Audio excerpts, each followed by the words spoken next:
tak to hodnotenie je také podobné stále z tých posledných zápasov. Hráme taký medzi 16-kový futbal, tam tá kombinácia není zlá, ale není to v nebezpečných priestoroch a v tej útočnej 16-ke sme naozaj málo kvalitní, málo taký dravý, chýba tam aj nejaké naozaj individuálne riešenie. Ale dneska sme mali problém aj v našej 16-ke, naozaj tie situácie tam bolo veľa. Vedeli sme, do čoho ideme.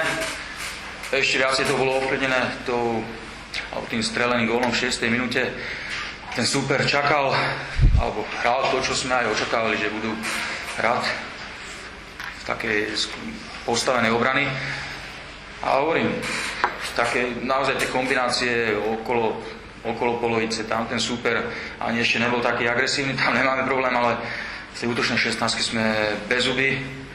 Aj keď nejaké tie šance nakoniec znova, tie šance vám vždy prídu, aj tá Mazáňová prišla v skoro 90. minúte a nepremeníme. Takže gratulácie k domácim víťazom. Ďakujem. Ďakujem. Poprosil by som teraz trénera domácich, aby nás hodnotil dnešný zápas. Možno pre oko diváka, alebo pre našich divákov, to bol práve najkrajší futbal, čo sme dali. Ale my hrajeme o záchranu, potrebujeme body, takže hrali sme presne to, čo sme chceli hrať. Každý dneska samozrejme naši diváci už očakávali, že vyhrajeme s vyšším rozdielom. Nakoniec samozrejme sme mohli vyhrávať, lebo tam na to šance sme mali.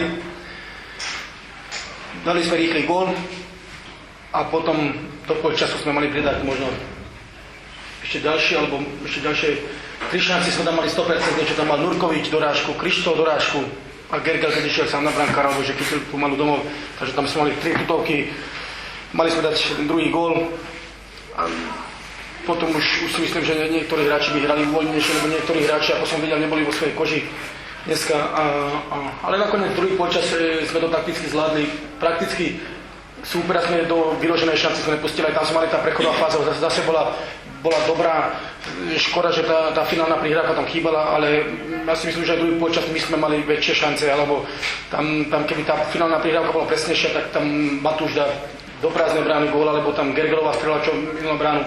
Takže celkovo, samozrejme som spokojný, získali sme veľmi cenné 3 body a som veľmi rád, že konečne sa nám tiež podarilo poraziť súpera 1-0, ako oni porážali nás na jesni. Takže z mojej strany to všetko. Ďakujem. Sa páči, ešte otázky. Nech sa páči. Nikto nemá otázky? Ja som sa uvedol trénerov opýtať, čo vedete na dnešnú atmosféru. Tak tešili sa hráči, vedeli už, čo ich znova také čaká.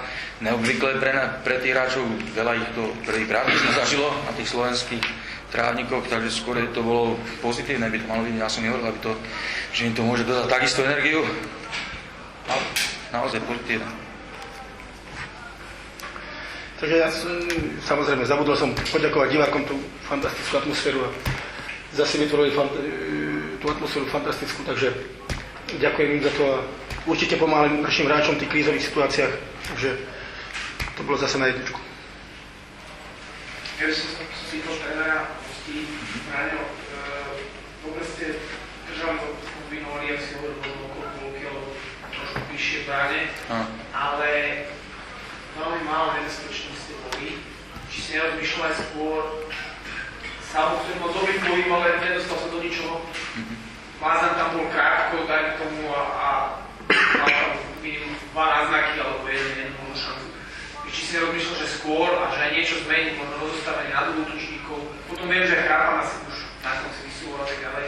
Čiže aký bol... Možno to takto nevyzeralo, ale tam, keď išiel Mazán, tak Privola mali byť oni 2 útočníci, jasné, ale nikto nie sú to útočníci, takže to bolo často vidieť, že odskakujú stále, išli si pre tie lopty zbytočne, ale vtedy sme vlastne chceli prejsť na 4-4-2, dá sa povedať.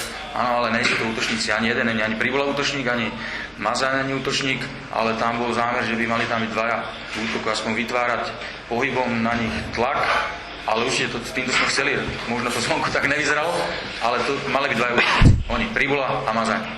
Tam tá bola taká zmena. Takže tak. Či to nemalo prísť trošku skôr, alebo Áno, je to možné, už cez polčas sme riešili, či áno, ale chceli sme ešte vyskúšať.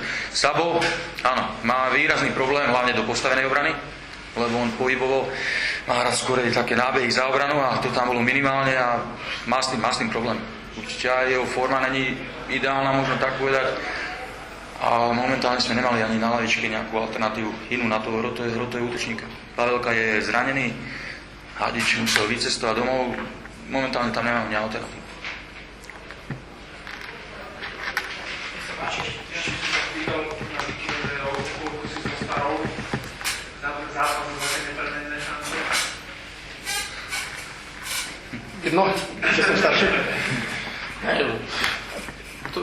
To je normálna vec, ešte človek to prežíva, takže... Škoda, že ešte raz hovorím, keby sme tam dali druhý gól, tak určite by sme potom hrali uvoľnejšie a aj krajšie, lebo aj tak boli tam pekné akcie, ale mali sme s vyšším rozdielom dneska vyhrať 100% ten zápas. Ešte niekoľko otázky.